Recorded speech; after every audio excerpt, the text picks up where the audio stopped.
আসসালামু আলাইকুম ওয়া রাহমাতুল্লাহি ওয়া বারাকাতুহু। আলহামদুলিল্লাহি রাব্বিল আলামিন ওয়াসসালাতু ওয়াসসালামু আলা রাসূলিহিল কারীম আম্মা বা'দ। সম্মানিত প্রিয় দর্শক, আজকে আমরা দুরুসুল আরাবিয়্যা প্রথম শ্রেণীর ইবতিদায়ী প্রথম শ্রেণীর আদ-দারসুর রাবি' অর্থাৎ চতুর্থ পাঠ নিয়ে আলোচনা করব। আমরা বিগত ক্লাসগুলোতে দুটি ক্লাসে আমরা ৪টি ৩টি পাঠ আমরা শেষ করেছি। তো আপনারা যারা সেগুলো দেখেছেন অবশ্যই তাদের প্রয়োজন এই পাঠটি। এখানে আরেকটি বিষয় আমি আপনাদেরকে বলি নাই, সেটা হচ্ছে যে শিক্ষক যারা রয়েছে অনেকেই কিভাবে পড়াবে তারা বুঝতে পারে না। তো তারাও যদি এই ভিডিওগুলো দেখেন তাহলে অবশ্যই আমি মনে করি উপকৃত হবেন। আর যদি কোনো শিক্ষক দেখে থাকেন, আপনার কোনো পরামর্শ থাকলে, অর্থাৎ আমি যে বলছি আমার কোনো ভুল বা কোনো পরামর্শ থাকলেও সেটি আমরা গ্রহণ করব ইনশাআল্লাহ। ওকে, তাহলে চলুন যে আদ-দারসুর রাবি' চতুর্থ পাঠ।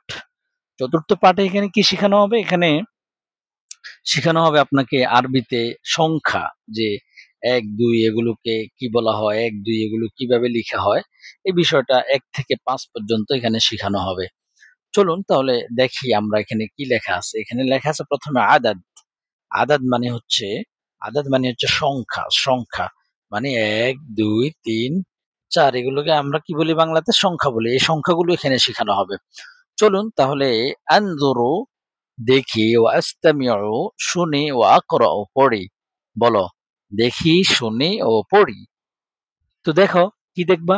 এই যে দেখো, এখানে কয়টা বেলুন আছে? তুমি বলবা ১ টা। হ্যাঁ, এই এককে আরবিতে কিভাবে লেখা হয় দেখো। এই যে এইভাবে আরবিকে ১ লেখা হয়। আলিফের মতোই, একটু মাথাটা মোটা থাকে। আলিফের মতোই ১, এটা হচ্ছে ১। তাহলে এখানে দেখো, প্রথমে কি বলছে তারা? দেখতে বলছে। তো দেখবা, দেখার সাথে, সাথে যে আমি কি বলি সেটা কি করবা? শুনবা। আমি যখন বলবো তখন পড়বা। হ্যাঁ? তো দেখো এই যে এখানে এই এই ১, এখানে একটা বেলুন আছে, তার মানে ১। ১ আরবিতে সংখ্যাটা কিভাবে লেখা হয়? এই যে এইভাবে লেখা হয়। তার মানে এটা কি? এটা ১। এখন আমরা এই বাংলাতে এই ১ কে কিভাবে বানান করি? এ ক ১। তো এটাকে এই আরবির এই ১ কে কি বলা হয় এবং এটার বানান কি? এই ১ কে আরবিতে বলা হয় ওয়াহিদুন। এই যে, এবার আমার সাথে তুমি বলো, ১ ওয়াহিদুন ১, ওয়াহিদুন ১, ওয়াহিদুন ১, ওয়াহিদুন ১। এইভাবে করে যতক্ষণ তোমার ১ শিখা না হবে, ওয়াহেদ শিখা না হবে, ততক্ষণ তুমি পড়বা। আর ততক্ষণ আপনি আপনার সন্তানকে এভাবে পড়াবেন। তো এটি আমরা তো আগে থেকে বলে আসছি, তো প্রত্যেকবার এগুলো বলা প্রয়োজন নাই। আমি স্টুডেন্টকে, আমি ছাত্রকে সামনে মনে করেই আমি পড়াচ্ছি। তো আপনি সেটা গ্রহণ করে নিবেন। তো হ্যাঁ, তাহলে চলুন। দেখো, এইবার এখানে কয়টা বেলুন আছে তুমি বলো?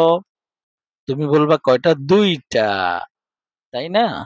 তো ২ টা যদি বেলুন থাকে তাহলে ২ কে আরবিতে কি বলা হয়? ইসনান বলা হয়, ইসনান বলা হয়। কি বলা হয়? ইসনান, ইসনান, ইসনান। ২, ইসনান ২, ইসনানে ২, ইসনানে ২। এভাবে মুখস্থ করে ফেলবা।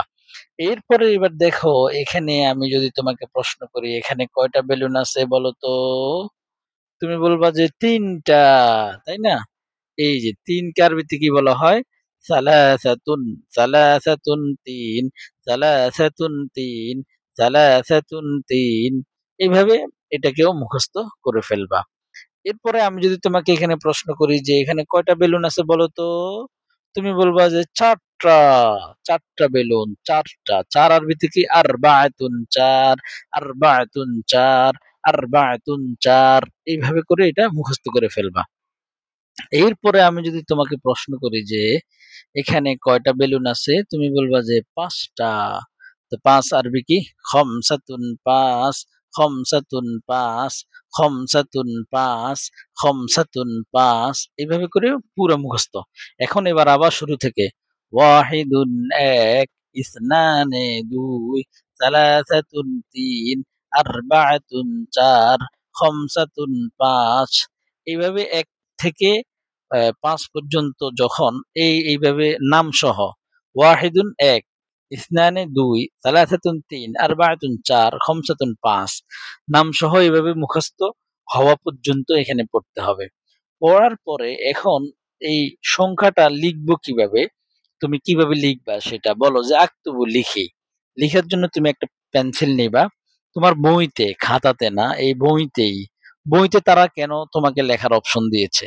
তুমি কেন খাতায় লিখতে যাবা? তুমি প্রথমে তুমি বইতেই লিখবা। হ্যাঁ, বই তো তোমাকে দেওয়া হয়েছে তোমার পড়ার জন্য, লেখার জন্য। বই তো তোমাকে তাক করে সাজিয়ে রাখার জন্য দেওয়া হয় নাই। বই কেন সাজিয়ে রাখবা? বইতে লিখবা। তো চলো বইয়ের পৃষ্ঠাটা উল্টাও, উল্টাই এখানে লিখবা। এই যে উপর থেকে ভেবে হাত ঘুরাবা, যেভাবে আছে এখানে। এটার নাম কি? ওয়াহেদ বলবা। ওয়াহেদ। এই যে এভাবে ইসনান, হ্যাঁ, সালাসা, আরবাআ, খামসা, আবার ওয়াহেদ, ইসনানে, সালাসা, আরবাআ, খামসা। এভাবে পুরাটা তুমি বলবা, লিখবা। জোরে জোরে বলবা আর লিখবা, মানে হাত ঘুরাবা। তোমাকে এখন আলাদা জায়গায় লিখতে হবে না, হাত ঘুরাবা এখানে। যেভাবে আছে এভাবে হাত ঘুরাবা। এটাকে 5-7 বার করে হাত ঘুরাবা। যদি পারো 10 বার হাত ঘুরাবা। 10 বার এখানে হাত ঘুরানোর পরে তুমি খাতা নিবা। খাতা নিয়ে সেখানে তুমি দেখে দেখে, এটা দেখে সেখানে তুমি খাতাতে এইভাবে লিখার চেষ্টা করবা। তো আশা করি আপনারা বুঝতে পেরেছেন যে 4 নাম্বার পাঠে এটাই ছিল আজকের বিষয়। তো তোমরা যারা দেখছো, আমি যেভাবে তোমাদেরকে বলি, তোমরা এইভাবেই এগুলো করতে থাকো, লিখতে থাকো, পড়তে থাকো। অনেক পড়তে হবে, অনেক লিখতে হবে। যত বেশি লিখবা, যত বেশি পড়বা, তত বেশি তুমি ভালো করে এগুলো পারবা। আল্লাহ তাআলা তোমাদেরকে আরবি শিখার জন্য কবুল করুন। আমিন। আরবি শিখে যেন তোমরা বড় হয়ে আলেম হতে পারো। তোমরা যেন কোরআন হাদিস বুঝতে পারো। আল্লাহ সেই তৌফিক দান করুন। আমিন। আসসালামু আলাইকুম ওয়া রাহমাতুল্লাহ।